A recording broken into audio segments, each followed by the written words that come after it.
Hi అండి, one minute recipe. అందరికి all time favourite అయిన ఆవకాయ పచ్చడి సరైన కొలతలతో చూపిస్తాను. దీనికోసం పుల్లటి మామిడికాయ టెంకుండేటట్లుగా చూసుకొని ఇలా ముక్కలు కట్ చేసుకోండి. ఈ ముక్కలు 1 కేజీ అనమాట. ఈ డబ్బాతో కొలుస్తున్నాను.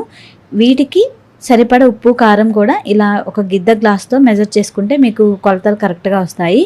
1 గ్లాసు కారం, 1 గ్లాసు ఉప్పు, అలాగే 1 గ్లాస్ వచ్చేసి ఆవపిండి మెత్తగా గ్రైండ్ చేసి వేసుకోండి. 1 టేబుల్ స్పూన్ మెంతిపిండి, అలాగే ఒక 50 వరకు వెల్లుల్లి రెబ్బలు వేసుకొని ఇలా ఉప్పు కారం ఇదంతా కూడా ముక్కలకి ఇలా బాగా ముందు పట్టించాలి. ఆ తర్వాత 300 గ్రాముల వరకు నూనె తీసుకోండి. వేరుశనగ నూనె, నువ్వుల నూనె అయితే ఈ పచ్చడి బాగుంటుంది. ఇలా తడి పొడిగానే ముక్కలకు ముందు కలిపి పెట్టుకోవాలి. కంటైనర్లో పెట్టి మూత పెట్టి 3 రోజులు కదిలించకుండా ఉంటే ఆయిల్ అనేది ఊరుతుందండి.